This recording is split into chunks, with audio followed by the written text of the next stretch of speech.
আজ আজকে ছিল শুক্রবার, আর শুক্রবার মানে স্পেশাল খাওয়া দাওয়া। তো আজকে আম্মু রান্না করেছে খিচুড়ি, আর সাথে ছিল পটলের ভাজি আর আলু ভাজি করা। এটা তো আমি প্রথমে এই দুইটা ভাজি দিয়ে খেয়ে নিয়েছি খিচুড়িটা। তো খিচুড়ি আমার বরাবর ভালোই লাগে। আর শুক্রবার দিন যদি এই ধরনের মজার মজার খাবার থাকে তাহলে তো কোনো কথাই নাই।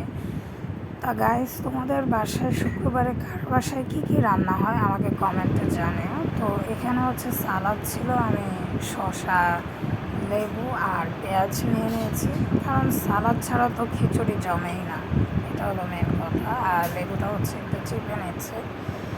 তোমাদের কার কার কাছে খিচুড়ি কেমন লাগে জানিও। আর এরপর ছিল গরুর মাংস, আমি এখানে হাড্ডি নিয়ে নিয়েছি। তো এই তো আজকে এইটি ছিল আমার দুপুরের লাঞ্চ। এখন লেবু দিয়ে মেখে আমি খেয়ে নেব। ভালো লাগলে লাইক